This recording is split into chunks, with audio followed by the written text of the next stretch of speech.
Laurie Moore here with Proclaiming Justice to the Nations, and we are just wanting to give our PJTN Watchmen an update on what we are doing this week at PJTN. So many of you know that in Tennessee there are hearings taking place.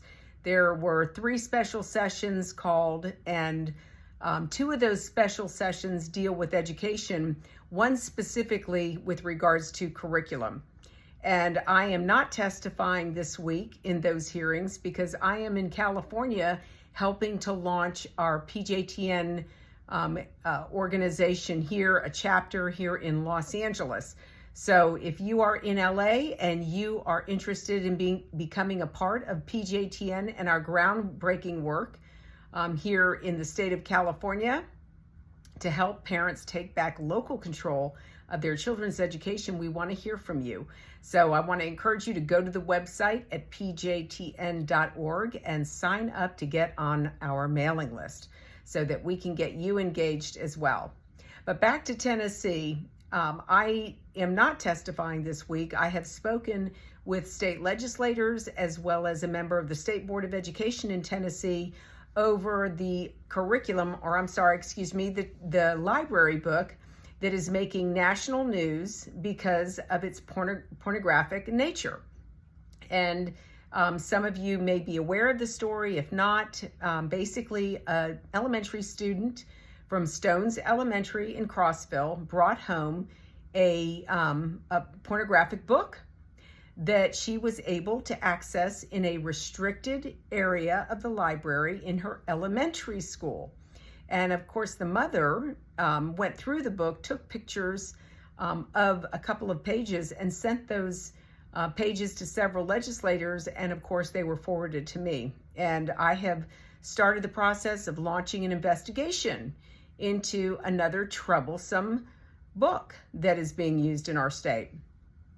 So anyhow, the other issue that is very disconcerting with regards to this book is supposedly, or it says on a website on the internet, that the book, which is Me and Earl and the Dying Girl, was approved by the State Board of Education of Tennessee. However, we have not been able to determine who approved it, how it was approved, who it was sent to. But apparently the administrators in Tennessee know that it was approved by the State Board of Education, but the State Board of Education doesn't know it. So we are in the process of investigating to try to get to the bottom of how library books are adopted or approved to be used in our children's school libraries. It's very dangerous and very disconcerting. The other issue that's going to be brought to the forefront is the Wit and Wisdom curriculum, another curriculum that was approved by the Commissioner of Education, Penny Schwinn. And of course, it is dark in its content. It is also pornographic. There's some material in the curriculum that should not be used. And of course, it's being used in Williamson County. And many of you who've been with PJTN for over a decade know that Williamson County was the county that exposed this nationwide effort to indoctrinate our children with propaganda in textbooks. And it started with an anti-Semitic quote that we found. And of course, we started hearing from parents all over the country who were also looking at their children's textbooks, Pearson Publishers and others. They're not the only ones, but Pearson is the biggest culprit. And so we were hearing from parents and citizens all over the country. And another thing that's kind of interesting in the midst of all this, our Governor Lee, wants to launch an investigation into the education dollars and how the money in education is spent in Tennessee. And that sounds like a really great and noble cause, and we applaud the governor for doing that. But why is Governor Lee doing that right now? Why doesn't Governor Lee charge his Commissioner of Education to review the education content being used in the classroom? The pornography, the propaganda, the anti-American sentiment, the CRT, the critical race theory, garbage that violates state law. That's what I'd like to know from Governor Lee. Unfortunately, he's more concerned about how we spend our dollars instead of what we teach, the content of what we teach our children.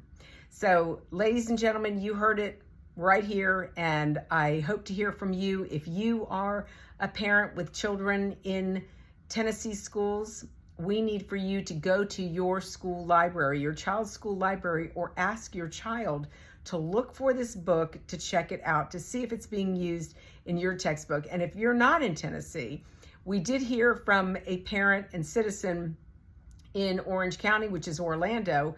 They did not find it in the school library, but they did find it in the public library. So you may find it in your local public library as well. So there you have it, ladies and gentlemen. This is how we take back America's children. We start one community, one county at a time.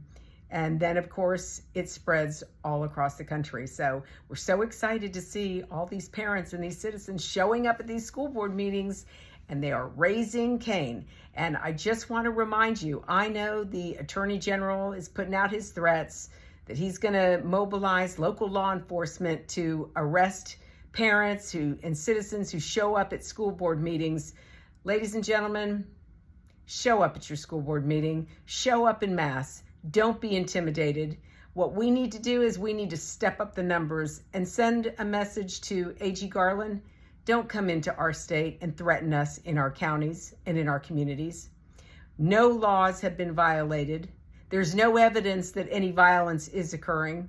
You know, and I find it interesting. They're more interested in parents and citizens, but where were they when Antifa and BLM were destroying our public property? We're murdering people in the streets. We're raping women. Where were they then? MIA. So no, we're not intimidated. We're going to stand our ground. It's our constitutional right. This is a First Amendment issue, ladies and gentlemen, and we're going to execute our constitutional freedoms. So God bless you all. Thank you so much for all you do on behalf of our Jewish brethren, the state of Israel, and these United States. And please, if you are not a supporter of PJTN yet, you can become a watchman, just $20 a month, to help us to continue to take back America's children, one county, one state at a time.